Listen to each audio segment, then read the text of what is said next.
एक दिन चंद्रवंशी वंश के हस्तिनापुर के शासक राजा शांतनु गंगा नदी के तट के पास शिकार कर रहे थे।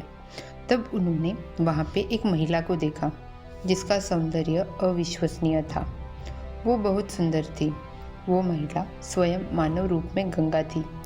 गंगा की सुंदरता से मंत्रमुग्ध शांतनु उसके पास पहुंचे और उससे शादी करने का प्रस्ताव रखा। उसने उसे अपनी पत्नी और हस्तिनापुर की रानी बनने की पेशकश की।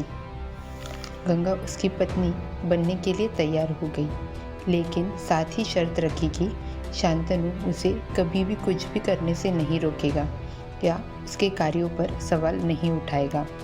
अगर उसने ऐसा किया तो वो शांतनु राजा को हमेशा के लिए छोड़ देगी। प्यार में अंधे शांतनु ने गंगा की मांगों को मान लिया और दोनों ने शादी कर ली। राज्य ने तहे दिल से नई रानी का स्वीकार किया।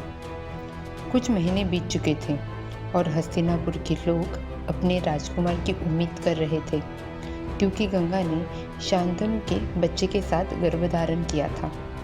जल्दी समय आ गया था और गंगा ने अपने पहले पुत्र को जन्म दिया। राजा शांतनु और हस्तिनापुर के लोग अपार आनंद से भर गए। अगली सुबह राजा शांतनु ने अपनी पत्नी गंगा को अपने नवजात शिशु को लेकर नदी की ओर चलते हुए देखा। ये देखकर राजा शांतनु भ्रमित हो गए, इसलिए उन्होंने गंगा का पीछा करने का फैसला किया। और उसके बाद उन्होंने जो दृश्य देखा वह देखकर उनके पैरों तले से ज़मीन खिसक गई। जैसे ही गंगा नदी किनारे पहुंची, उसने अपने नवजात शिशु को नदी में डुबो दिया, जिससे उसके बच्चे की मौत हो गई। राजा शांतनु सदमे में चला गया था, लेकिन अपने द्वारा किए गए वादे के कारण गंगा को रोक नहीं सका या स्पष्टीकरण नहीं मांग सका। ये भीषण घटना दोहराई गई जब गंगा राजा के भावी बच्चों को जन्म दे रही थी। एक के बाद एक गंगा ने 7 बच्चों को जन्म दिया और हर बार वो नदी तक जाती थी और प्रत्येक बच्चे को डुबो देती थी। और राजा अपने दुख के बावजूद भी गंगा से कोई स्पष्टीकरण नहीं मांग सकता था। राजा के मंत्रियों ने राजा से सवाल करना शुरू कर दिया था कि क्या उन्हें कभी अपने सिंहासन का उत्तराधिकारी मिलेगा।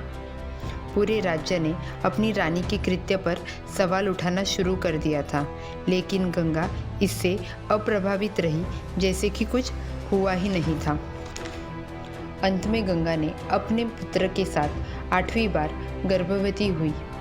जिस दिन उसने अपने पुत्र को जन्म दिया, दासियों ने आपस में फुसफुसाया कि वो इस लड़के के साथ भी वही करेगी जो उसने अपने पहले 7 पुत्रों के साथ किया था। और ठीक वैसे ही हुआ। अगले दिन गंगा फिर से 8वें नवजात को लेकर नदी की ओर चल पड़ी। राजा निराश और बिखर गया। इस कमजोरी की घड़ी में एक पिता के रूप में उन्होंने गंगा से किया हुआ वादा तोड़ दिया और उन्हें अपने 8वें बच्चे को मारने से रोक दिया। राजा शांतनु ने गंगा से अब तक हुई सभी नुकसान के लिए स्पष्टीकरण की मांग की। गंगा ने खुलासा किया कि वो और राजा शांतनु अपने पिछले जन्म के श्राप के परिणाम स्वरूप पृथ्वी पर नश्वर जीवन जी रहे थे। अपने पिछले जन्म में गंगा ब्रह्मपुत्री थी और शांतनु इक्ष्वाकु वंश के शक्तिशाली राजा महाभीष थे। एक बार राजा को ब्रह्म के दरबार में जाने का अवसर मिला, जहां सभी देव और गंगा भी मौजूद थी। महाभीष और गंगा एक दूसरे के प्रति आकर्षित थे और एक दूसरे से नजरें नहीं हटा पा रहे थे। जब आकाशीय ब्रह्मा की पूजा कर रहे थे, जोर से हवा चली और गंगा के कपड़ों को विस्थापित कर दिया, जिसके कारण गंगा का शरीर दिख रहा था। गंगा ने देखा कि राजा महाभीष उसके शरीर के ऊपर घूर रहा था और उसने कुछ नहीं किया। इसके बजाय गंगा ध्यान का आनंद ले रही थी। इस कृत्य को देखकर ब्रह्मा ने अपना आपा खो दिया और महाभीष और गंगा को श्राप दिया कि वो नश्वर रूप में जन्म लेंगे और गंगा उन्हें बहुत पीड़ा देगी। तब उसने उसे बताया कि उनके 8 बच्चे 8 वसु थे, जिन्हें ऋषि वशिष्ठ ने पृथ्वी पर नश्वर मनुष्य के रूप में जन्म लेने का श्राप दिया था। हालांकि जब 8 वसु ने ऋषि को शांत किया तो उन्होंने उनको अभिशाप दिया कि वे मनुष्य के रूप में जन्म लेने पर श्राप से मुक्त हो जाएंगे। इसलिए उसने उनके मानव जीव से पैदा हुए 7 नवजातों को डुबोकर मुक्त कर दिया। हालांकि वसुदोस जो उनके 8वें पुत्र थे, उन्हें लंबी उम्र जीने का श्राप मिला था, लेकिन ऋषि वशिष्ठ ने उन्हें ये भी वरदान दिया था कि वे एक गुणी, सभी पवित्र शास्त्रों के जानकार होंगे और अपने पिता के आज्ञाकारी पुत्र होंगे। जैसे कि वादा किया था, गंगा का राजा को छोड़ने का समय आ गया था। वो अपने 8वें बच्चे को अपने साथ ले गई ताकि उसे अच्छी तरह से पाला जा सके और उसे उन सभी चीज़ों के लिए प्रशिक्षित किया जा सके जिससे उसे अपने भविष्य में निपटना होगा।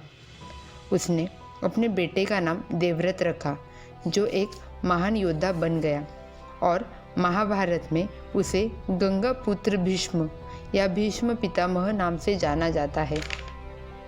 शांतनु अपनी पत्नी और बेटे के खोने के दुख से भर गया और थोड़ी देर के लिए ब्रह्मचर्य का अभ्यास करने लगा। वो अपना बचा हुआ जीवन गंगा के बिना बिताते हैं